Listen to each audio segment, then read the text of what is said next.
Welcome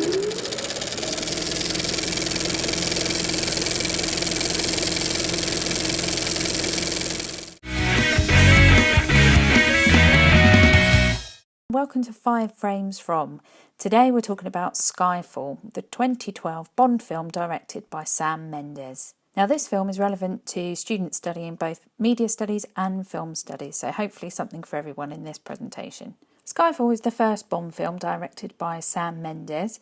Sam Mendes is a director better known for his work within theatre and for films such as American Beauty and Revolutionary Road. An action film for Sam Mendes was a real move away from the films that he was known for. Despite being part of a huge franchise, Skyfall did have some tough times when it came to production, and in particular the funding of the film was in question for quite some time. However, after its release, it went on to be incredibly successful, winning 2 BAFTAs, 2 Academy Awards and 2 Grammys. It was highly praised by both critics and audiences alike. It made a huge amount at the box office and reinvigorated a slightly stale franchise. This film makes a great case study for any of the key concepts, representation, audience, genre, but also from an industry point of view, and in particular marketing. There were some great stunts kind of pulled to market this film. The first frame that I've chosen comes from the pre-title sequence, a typical chase scene where Bond is thrown into the action straight away. I've chosen this shot of Moneypenny, which positions us in the back of the Land Rover with her, so we feel like we're part of the action already. Now at this point we don't actually know that this is Moneypenny. This is just an agent accompanying Bond on his mission. But later in the film we do find out who she is. And of course she's very different to the Moneypennys of Bond films of old. For a start, she's out in the field being an active agent. Now, although she is active, the reason why I've chosen this shot is because it shows that actually during this sequence, she really is reporting back to M. She's almost like a narrator watching on and explaining what Bond is doing. Bond takes all the risks, Bond does all the sort of daredevil stunts, and it's left to Bond to kind of recover this hard drive that's been stolen. So although Moneypenny is empowered compared to previous films, she's still not this kind of fully active agent. She is still secondary to Bond himself. This shot creates a frame within a frame as we're looking through the windscreen of the Land Rover, and our gaze is directed to the sort of machinery where Bond is inside. The Land Rover itself is significant because it's a British make of car and is strong and sturdy. We can see here the windscreen has been smashed, but that Moneypenny is able to continue her chase because of the reliability of this car. The Land Rover represents Great Britain and this idea that Britain will continue to go forward to face challenges, face enemies, regardless of how significant the opposition is. And sticking with Moneypenny, I've chosen this frame from later in the film where Moneypenny goes to visit Bond in China. This frame is symmetrical, as you can see, with Bond and Moneypenny in the centre of the frame, largely showing equality, although we could argue that Bond is slightly more vulnerable because of his state of undress. We could definitely argue that Bond is here for the pleasure of the female audience and potentially is victim to the female gaze. And certainly when Moneypenny arrives, we have an eyeline match, a point of view shot of her looking at Bond and looking at his body, his muscles. So this is quite unusual to see Bond in this slight position of vulnerability and in this state of undress. This is something that we might normally see reserved for the female members of the cast. Now, this is one of the 3 locations that feature in the film. So this is Macau in China, we also have Turkey, and we also have Great Britain, we have London and Scotland. Here we can see a kind of very traditional looking China with the use of the red lanterns in the background, but also the sort of red and golden colour palette, which creates this very romantic, very beautiful effect, very beautiful framing.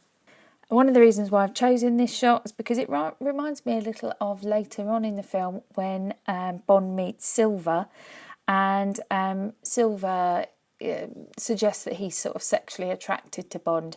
They sit with their knees sort of interlocking, and so the intimacy of this frame that we see in front of us is similar to the intimacy that we later see between Bond and Silver. Interestingly, the camera does get closer to the pair as the scene goes on and as there's more dialogue. However, here we have this wide shot allowing us to see all the aspects of the room and to really admire the beauty of this country. Finally, the thing to point out is the shaving of Bond, which I think is symbolic of Bond's return to full health. Previous to this scene, we've seen him looking a bit sort of tired and scruffy and not really very well prepared for the job in hand. But here, as the beard comes off, he has returned to full strength. One of the other significant female characters in this film is this character of Severine. She plays the stereotypical Bond girl, another convention of the franchise. I've chosen this shot in particular because it is from Bond's point of view, so we can see the intradiegetic gaze in action. We are literally introduced to Severine through Bond's gaze. She's a very attractive woman dressed in the sort of clothes that we would expect the Bond girl to be dressed in.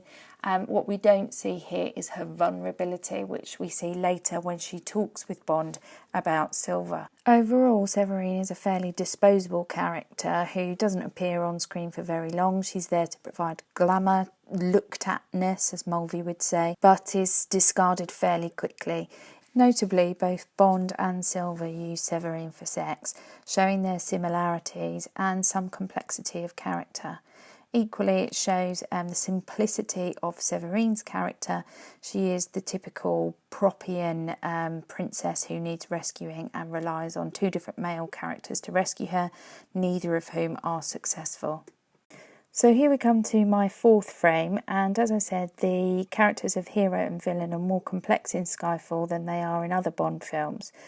For a start, the two characters are very similar. Silva is an ex-British agent who has been portrayed by M and wants revenge. Now, although they are binary opposites, there is a sense that Bond could be Silva if he just stepped a little further into the darkness. He tells us that it's his pathetic love of country that makes him different to Silva. We can see here the binary opposition between the two of them. Bond in his black suit, Silva in his white suit.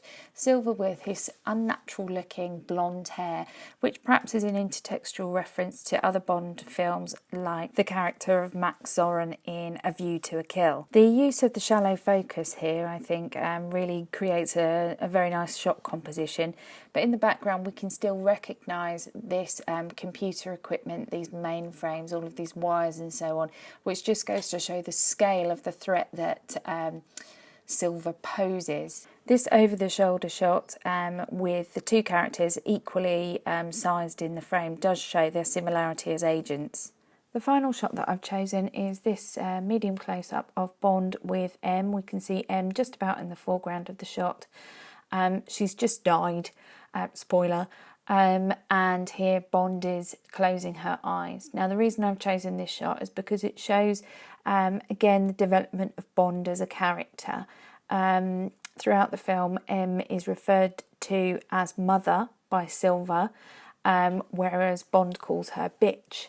However, there quite clearly is a bond between these two characters. We know that M recruited Bond as an orphan, a good decision as far as she's concerned. She tells us orphans always make the best recruits. The use of lighting and colour here reminds us that we're watching an action film with the sort of orange glow created from the enormous fire that Bond has just come through. What is most significant about this frame is the emotion on Bond's face.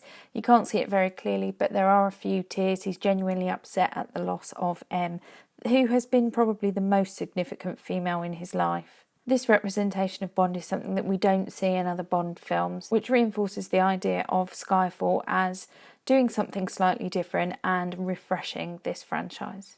So I hope you've enjoyed this short presentation on Skyfall.